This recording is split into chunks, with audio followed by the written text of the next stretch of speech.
et comportement na yo attitude na yo tango zelaki na bomo nde koki ko lukela yo esika kasa na kin bayebi tango bana baju examen d'état na babar o bat bakotaka 2 personnes ezalaki plein na bana classe ezalaki plein na ba finaliste ba meli masanga na ba garçon na ba fille et si makomela masanga basenge pesa accident nako deseva ba parents na ngai te na ngoso basali pona ngai ifuna longola okiko simba touche okiko boma mwana oyo akanaki na yeko na mokili to okiko boma HP Media, la chaîne qui vous édifie.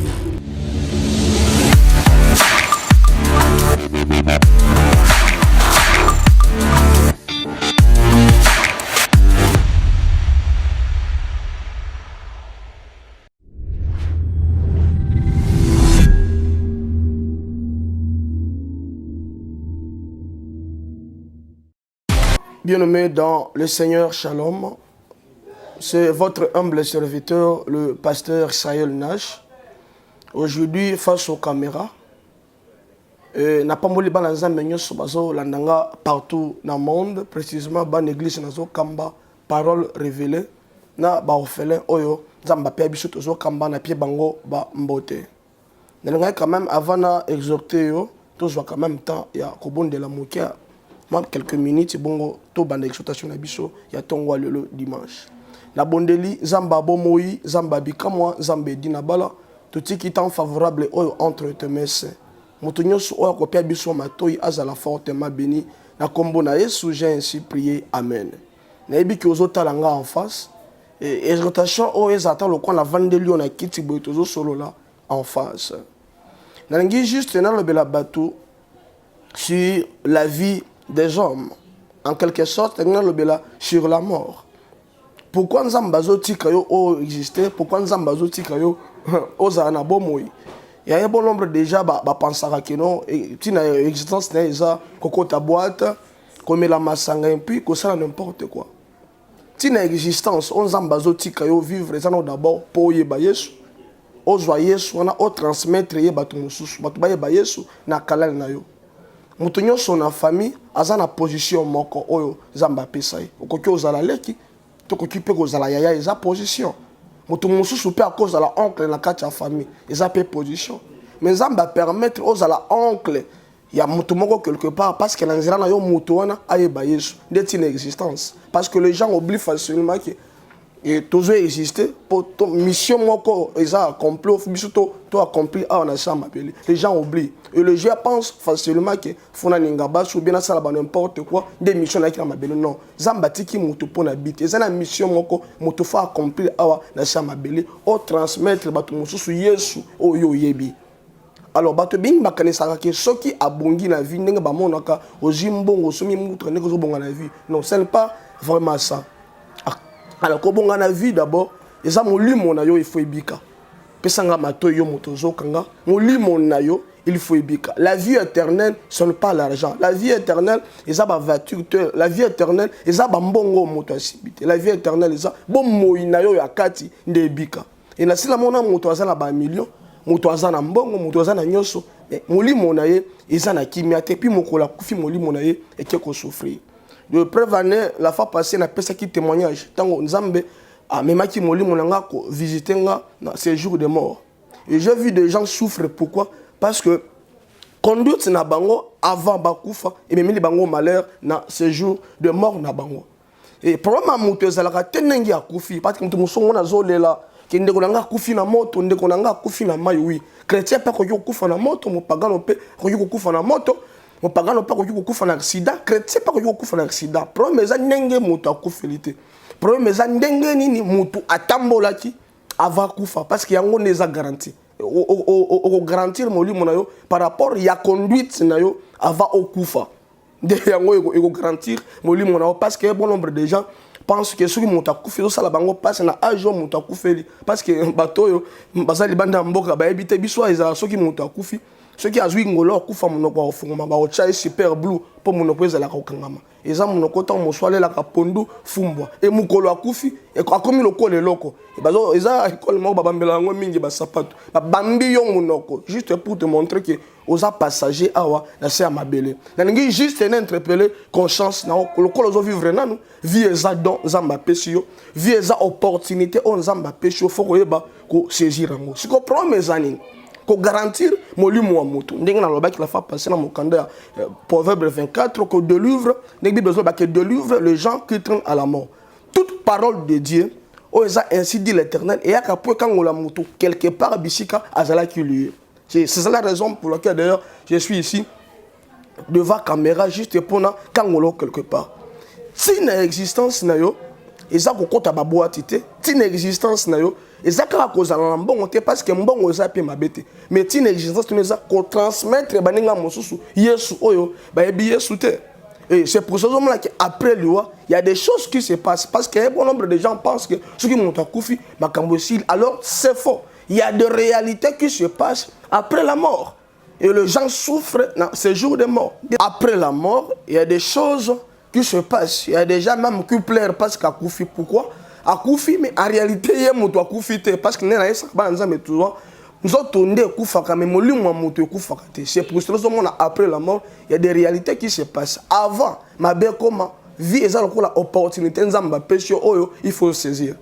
Comme que tu vis encore, c'est le moment de te décider. Parce qu'après la mort, c'est impossible pour la monter. Juste pour se repentir. Vie est un don, nzamba pesio. Nzamba pesio don yango pour dispatcher Yesu pas batumo sous de l'eau yo oyebi Yesu sunga batumo sous pe baye Yesu. Ndeti une existence na yo awana mokili. Parce que batu balinga mingi ko chami sur la bango ndenge mutu akufelaki balie panani batuti ndenge nini chauffeur ango ake wapi akufaki na mai ndenge nini no wana eza pesa importante et le cause important obandaki ko tambola ndenge nini avaliwa et ako se prendre yo biso toza awa na Congo chaque jour sauter na ba télévision qui na ba morgue batu bazokufa et les gens pleurent et batongo bazokufa na condition nini na ngi juste na biso motozo kanga toza na rendez-vous na liwa moko. Et liwa wana eza rendez-vous obligé. Oninga te eza rendez-vous obligé. Siko liwa ezo briske yo na vie nini, liwa ezo briske yo na comportement nini, liwa ezo briske yo na vie nini oyo zo mene. Parce que batu mingi bakolela net na lobaki la fois passée que tango mwana botamaka ya un bon nombre déjà babetaka maboko bazo sepela bébé na biso abotami. Mais bébé azalaka le seul oyo alelaka. Et comme conseil na pesa yo, ça là effort na conduite na yo, tant aux na bomo ke mukolo ko kufa, même un bon nombre de gens pleurent aux ala les seuls o bando cheka. Et c'est pour ça que na bendo matoy ke muto solo akufa kate. Nzotonde e kufaka et mukolo botamaki. Je suis tellement convaincu, il y a un bon nombre de gens bamelaki même ata masanga, ba betaki maboko parce que yo botami. Mozela ki les seuls, tant ozaki bibo bande kolela. Mais na pesa au conseil avant kufa. Mais il faut se conduire madame on a si à Mabele. On se comporter madame on a si à Mabele. On fait garantir moli mon ayo parce que mon collègue arrivé que un jour au change le lucolo. Ata bato ba sangani mais sous bazomi bamba que au coup fait tikibiso aux ala les sel au moto au zoseka. Et langue juste n'interpeller conscience na aussi pour cela moi même ata Salomon zobi sans zambe la ki sanga ndenge nini na koki ko sala pona tanga mikolo nanga na sa Mabele. Toza ba passager. Na kokola je me souviens à l'époque papa langa bando ebisanga bi Israël le nage ba welaka mbetu na ba payate parce que papa dit toujours na molimo ko yambaka ba paya plusieurs fois ko yambaka ba paya plusieurs fois comment tout mo wela mbetu na ba paya et conseil papa pesa kinga interpeller kinga quelque chose ngi juste na peso pe conseil oyo ko wela mokili na satanate existence na a utilité la ngoza to kotaka ba boîte mo musune ka siango on a le quoi comme na mbongo non existence nous ça Mabele au transmettre batu mususu Yesu o ebaki tango za na bomwe. C'est pour cela la Bible zolo ba ke esengo na mutu nyonso o akufi kati na Yesu po misala sala ki tango azalaki na bomoi e ko landa ebisika ke donc juste na sengo loko moko ata otangola ki mabe on a ça Mabele ata toye to ebisio ke frère que ton âme repose en paix. Maloba mutu ko pesa molimo mutu kimia te so ki akufi et comportement na yo attitude na yo tango ozalaki na bomoi nde koki kolukela yo esika na ningi juste na interpeller conscience na yo yo mutu ya mena no Yesu te na zui ba appel par-ci par-là ya ba fille oyo balongola ba zemi comment mode de vie na bango et ça je pense que na kini awa ba rappel ba ki ba vacances na kini ba yebi tango bana ba ju examen d'état na ba bar o ba kotaka 2 personnes ezalaki plein na bana classe ezalaki plein na ba finaliste ba meli masanga na ba garçon na ba fille et si ma komela masanga basanga pesa ka posa ya nzoto bakena hôtel basangisi nzoto si ma kosangisa nzoto zeme kotaka te et kote comme ono eza zeme accident na ko deseva ba parents na ngate na ngoso basali pona ngai ifuna longola otoko simba touche otoko boma mwana oyo akanaki na ye koya na mokili to okoko boma ye obandi déjà vie na yo na péché moko ya masumu likolo mutu mosu na longola na nga kaka nzamba za nzamba mawa kolimbisa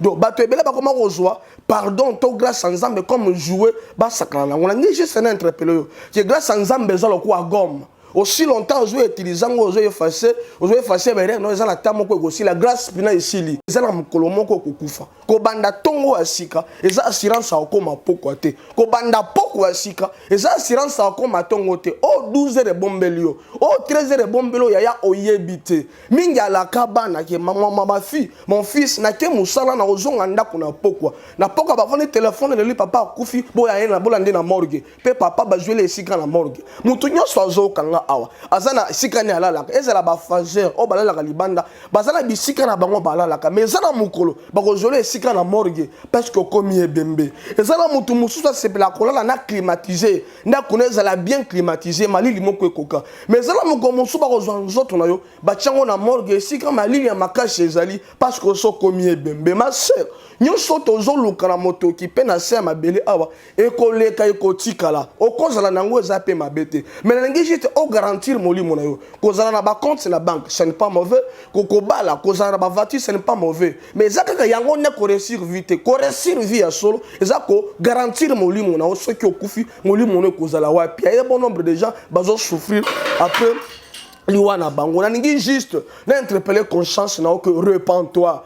Jésus t'aime mon frère, Jésus t'aime ma sœur. Et ça na batu mingi ba sepelaka ba maté ya boyete. Yango moni ba passer mingi baté ya ngote po bandimi ba opesa mabonzate, po bandimi ba okima église, po osima mondimi moko asala ki ndumba ko ya ko sous l'église te. Ngana te maté ya o se repentir. Ngi juste un interpello que osa passager na se ya mabele awa. Ngi na profiter na occasion oyo na ambiso Yesu. Ezala ba appel ebele na joie ki ya ba fi o balongola ba zemi, pi bazo continuer na combien déjà na kainanga, ça plus ou moins na 85. Bana basho ba benga ki 85 na 10 hommes mibali oyo basala ke ba fi balongola ba zemi na bango oyo ba memaki. E makila bana oyo bino boboma makila bana oyo yo boma wana e réclamaka. Tant mosusu yo kanisa makambo esila, je vous dis c'est faux. Et banana bazo silika pe bazo réclamer vengeance. Ce qui ont remarqué bien quand on a chez nous ba prophète baleki mingi bato pesa même message likambo bana. Et ça la prophète moko aleka ki awa lobi pona bana basho bazwa katonga. Nzamba alekisa ki epela fa passer prophète Tango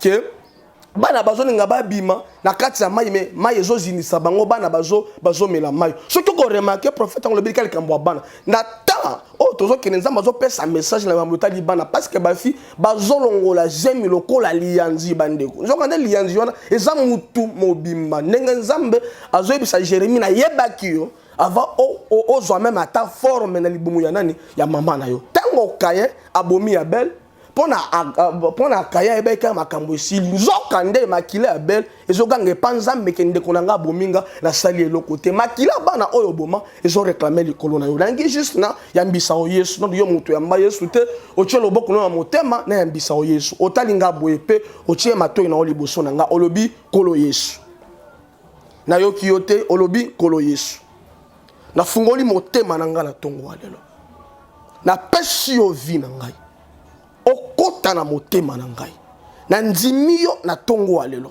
lokola mokonzi pe mobikisi na ngai kota na vi na ngai changer vi na ngai transformer vi na ngai la kombo na Yesu nde tobondeli bongo amen.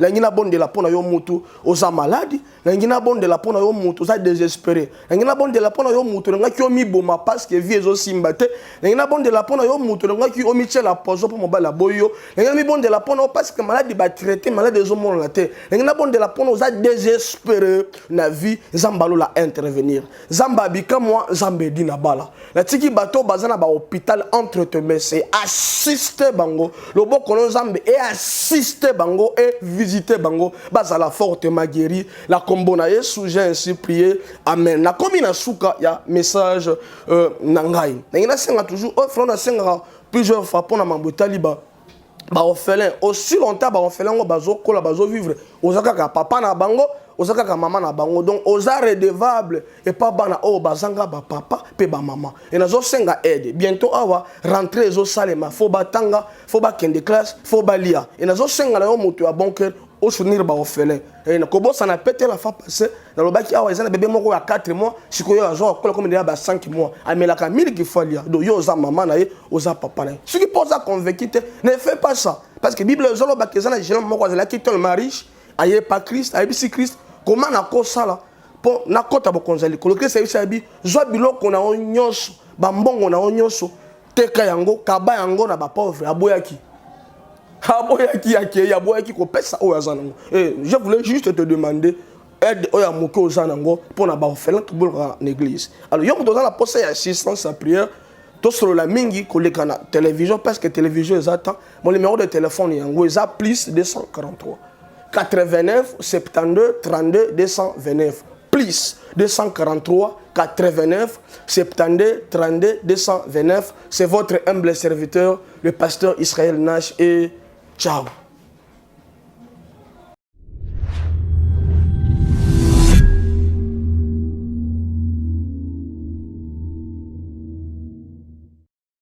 IHP Média, la chaîne qui vous édifie.